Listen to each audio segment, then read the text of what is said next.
So you want to use Citrinne as a Sage. Why should you use Citrinne as a Sage, and why is this one of her best builds? So Citrinne has high base magic, and that's pretty much it for her. She has high base magic and decent magic growth of 40%. So on Sage, she's 70% magic growth, and that plus Thoron is generally going to be pretty decent. So let's go over why she should be on Sage. All right, so if you use Thoron on her, she'll deal pretty good damage, as will most magical units, but because she has high magic stat, she'll be able to deal pretty high damage, put enemies at like half health, in some cases kill them, depending on the build. But Thoron is definitely the best weapon. Excalibur and Elfire can be decent options. Treat, Mend, Heal, really good. Rescue, really good for pulling allies out of danger. And then for the second set of weapons, you could run Bolganone if you want, but she's probably not going to be doubling because she has low build and she has low speed. So she's not going to be able to double with this very easily. So it's generally going to be used on very slow targets, if at all. Elfire is a better option because it weighs less, so it has higher potential to double. But this thing is definitely too heavy for her. Warp can be used just as well as Rescue, but in this case, she's like a damage unit, so I don't want her to be a warper. Having her on Rescue is fine because then she can save allies. So it's like something that happens infrequently, whereas like a warp bot probably is going to be warping a lot. Physic is really good, Struct is really good, Restore is really good. Pretty much any staff you want to use on her is fine. For the engravings for her weapons, she does have low dex and dex growth, so hit rate engravings are ideal. Anything that improves hit, so Erica, Lynn, Lucina, Byleth, Alir, all of these are like low to moderately contested, so very likely you can find one of these to throw on her Thoron. Generally speaking, I have like 3 Thoron units that all run Erica, Lynn, and Byleth for like early mid-game, and the Lucina is always on like some kind of combat carry that gets attacked because it gives you avoid plus 30, and then Alir is late game. So I usually throw these on Thoron units. So personally, that's what I do. And she shouldn't be getting hit, so running Erica on her is fine. Erica increases incoming crit rate by 20, so that can be quite dangerous because now enemies have plus 20 crit against you. She has low health, so she's quite frail. So if an enemy hits her, she's probably going to die anyways. So her getting crit is just like kind of irrelevant, to be honest. All right, passives. So Gentility, funny enough, is one of the best passives for mages because it gives you plus 3 damage when you flip it to Bravery mode, which can be done by switching to Night and Day mode, which permanently flips the Erica user, like whoever has Erica ring equipped, to Ephraim mode, which causes Gentility to turn into Bravery. So if she has Gentility, you can flip it to Bravery. If the Erica unit engages, she gets both Gentility and Bravery in the form of Blue Skies, so she gets plus 3 damage dealt, minus 3 damage taken. Now, she's not going to be tanking much or at all, so her getting damage reduction when Gentility is active doesn't really matter, but the Bravery damage is why you would use that. Magic Plus is fine for just damage increase. Cancer is really good for repositioning after Thoron poking, and then Draconic Hex is really good for debuffing, so depending on what your build is.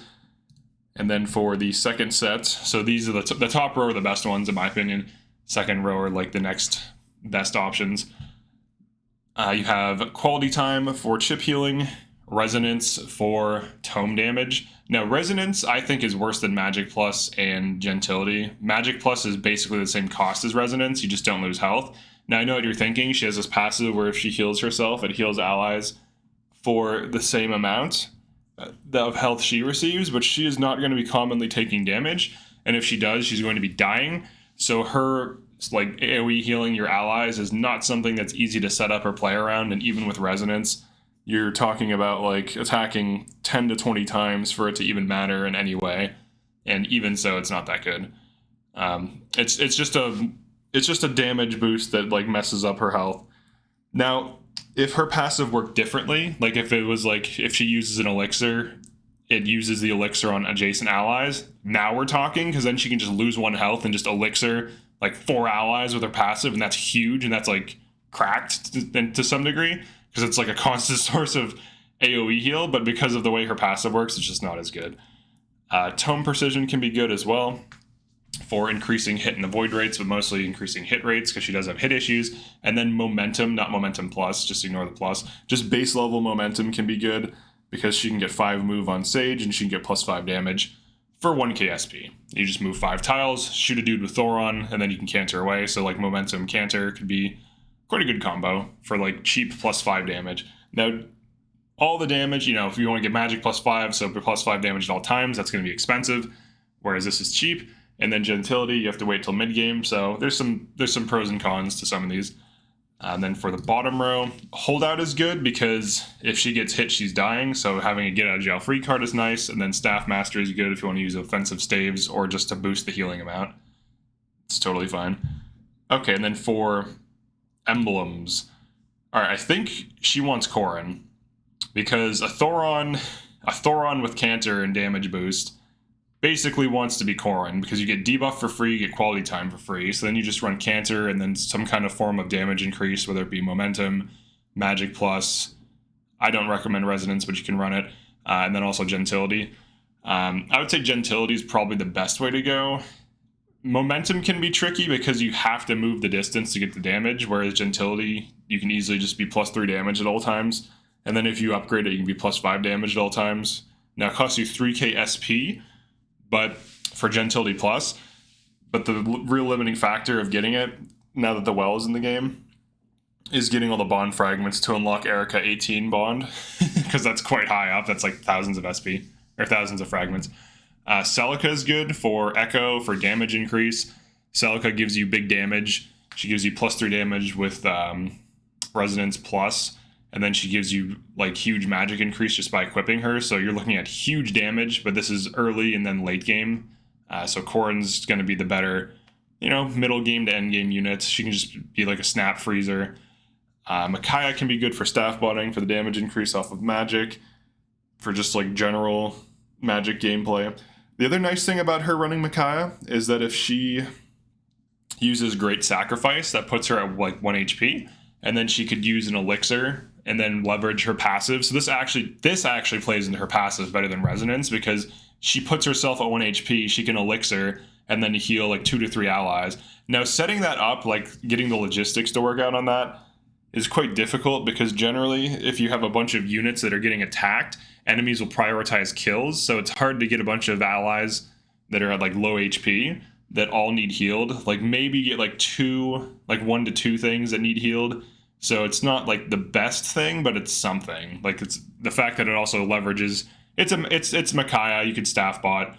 You get the Great Sack, and then it plays into her passive if you want to use it in that way. Erica's good because you can get +3 damage when maxed out bond rank, +3 magic. Then you can also get +5 damage on bravery mode, so +8 damage total. So, I mean, there's better units for it, but it's not bad. And then Sigurd's good for momentum for free and canter for free. And you get Sigurd back. Sigurd has pretty good availability. You have him for most of the game. You get him back after Chapter 17. So that's before the end game starts. But getting momentum for free and canter for free is huge in this kit. So then she's free to run magic plus and gentility if you want to just go pure damage, because then you get momentum plus, but you get +1 move on Sigurd, so you actually have 6 moves. So you can get +6 damage from moving. You could get like magic +2 to 3 early, and then you could get like gentility mid game if you want to dump some SP into her. So then she's like +6 damage before attacking and moving, and then +6 more in moving. So she's +12 damage from momentum and gentility and magic +3, which I believe is what you can get early. I think it's like 2k SP. So it would cost you 4k SP for this build. And then long term, you can upgrade it to bravery or gentility bravery plus, and then magic +5. And then you're looking at +10 damage by existing with tomes. And then with momentum, you're +6 more. So +16 damage every attack, which is pretty good. Combined with her high base magic on Thoron, get that thing upgraded to like +2 to 3. Throw Erica engraving on it. Now you have someone who can potentially one-shot things, or at the very least deal huge damage.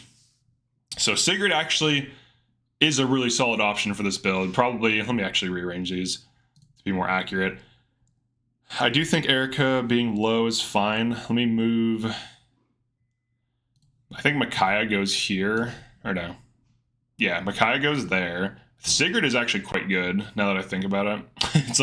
It's like so obviously useful. Sigurd's good on a lot of builds. He also can help with build, or I think it's more like this. Yeah, I think Sigurd's like up there. He's probably even better than Celica, actually. This is actually a pretty good use of Sigurd. Silica.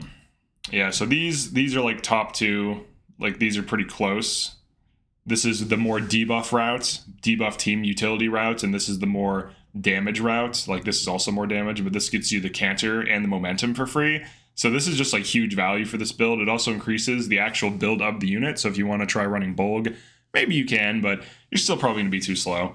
So but that's pretty much it for this one. I just wanted to talk about a different unit. I know I always make build videos on the units I always run all the time, so I'm trying to make videos on ones I don't use a ton, but I know enough about to cover them. So yeah, definitely like and subscribe if you enjoy these types of videos. I am going to be doing at least one for each character. So some of the best builds videos, you know, the unit in question won't be the best unit for the build, but it'll be the best build for that unit, if that makes sense. So yeah, thanks for checking this out. Peace.